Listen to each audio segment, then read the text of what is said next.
Hi everyone, it's Professor Nin again. This is the third section of our chapter on deviance, crime, social control. In this section, we'll look at crime and the law. We'll start out with defining different types of crime. Then we'll look at crime statistics, trying to see whether or not it's very reliable. Then we'll go into public perception of crime, and finally the U.S. criminal justice system. So crime, yes, let's start out with defining what it is. It is a behavior that violates official law and is punishable through formal sanctions such as legal codes. And just to give you a perspective on crime and crime rate in the U.S., we are home to 5% of the world's people, and yet 25% of the world's and 25% of the world's prisoners. That means 1 in 4 people who are prisoners in the world are here in the U.S. That's crazy. Here, as you can see, in 1974, we have about 300,000 prisoners, and by 2014, we have above 2 million. That is just way too many. As you can see, it has drastically increased within the past few decades. So let's now go into talking about different types of crime. Crime can be classified based on whether or not there's used or threat. There's a use of force or threat of force, and whether or not there's a victim involved.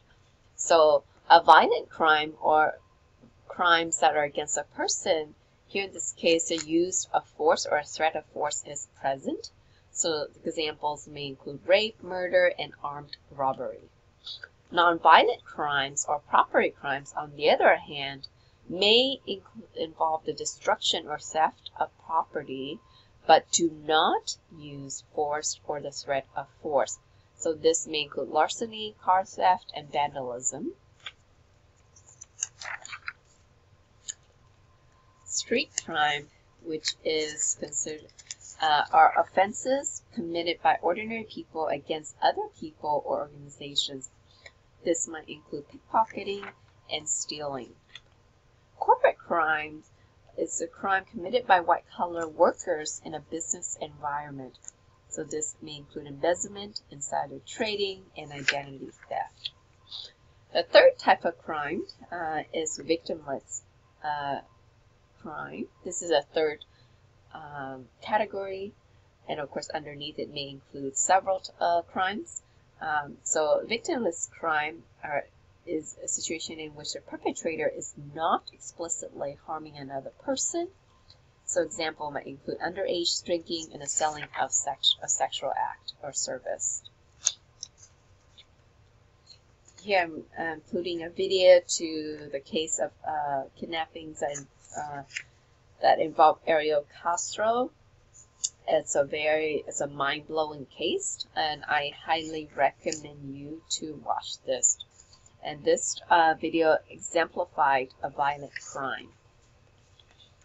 This next video exemplifies a victimless crime. This is an interview of a former Duke student. So at the time when she was interviewed, she was still a Duke student then, and she was working in the porn industry, and she was being interviewed about it. I believe she's no longer a Duke student. She decided to withdraw from the university. So this video illustrates how the crime that she was involved in was a victimless crime.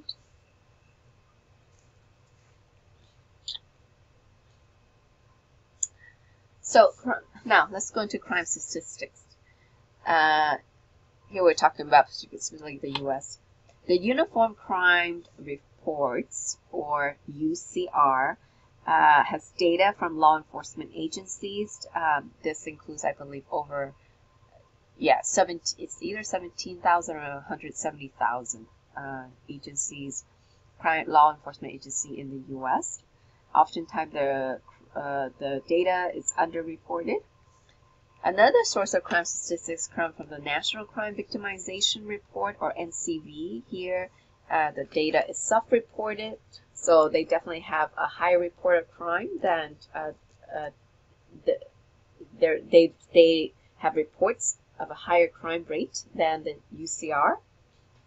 But please keep in mind that there's also underreporting even with the NCV.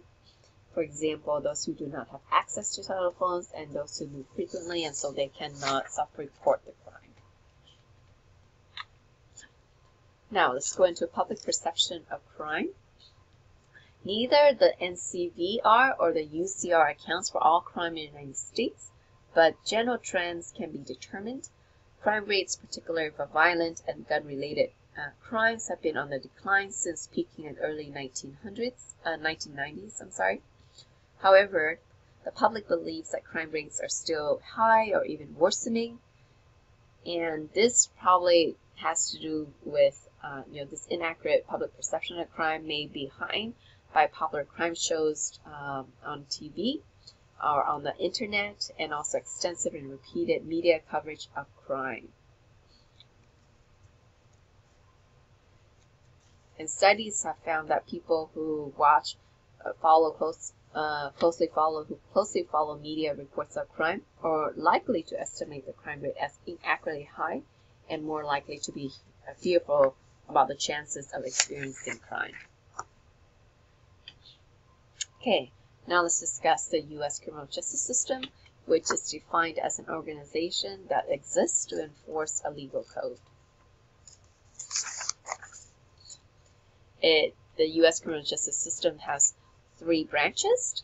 It includes the police, which is a civil force in charge of enforcing laws and public order at a federal, state, or community level. It also includes court, which is a system that has authority to make decisions based on law. And the 3rd branch is corrections, or prison system. It includes supervising individuals who have been arrested, convicted, and sentenced for a criminal offense. So here I've included a video for you on fixing the system. It's about the U.S. Prison system, and it has interviews with current inmates as well as a U.S. president. Now let's talk about reactions to crime. Reactions to deviance in the United States include everything from mild reactions to capital punishment. One reaction is imprisonment, which follows the degradation ceremony, such as public trial, pronouncements that the person is unfit to live among law-abiding people. Imprisonment is an increasingly popular reaction to crime, but fails to teach inmates how to stay away from crime. The United States has the dubious distinction of having not only more prisoners than other nations, but also a larger percentage of its population in prison. African Americans are disproportionately represented among the prison population. For about the past 20 years, the United States has followed a get tough policy. The 3 strikes and you're out laws have become common. Unfortunately, these laws have had some unintended consequences. The recidivism rate, which is the proportion of persons who are rearrested. So the recidivism rate in the United States is very, very high. Death penalty, another reaction to crime, is the most extreme and controversial measure the state can take. Many argue that there are biases in the use of death penalty. These reflect regional, gender, social class, as well as racial and ethnic biases. Another reaction to crime is medicalization of deviance. The medicalization of deviance is a view of deviance as a symptom of underlying illnesses that needs to be treated by physicians.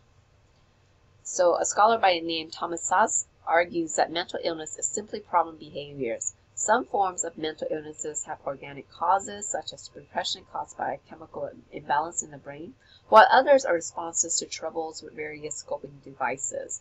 His analysis suggests that social experiences and not some illness in the mind underlying bizarre behaviors.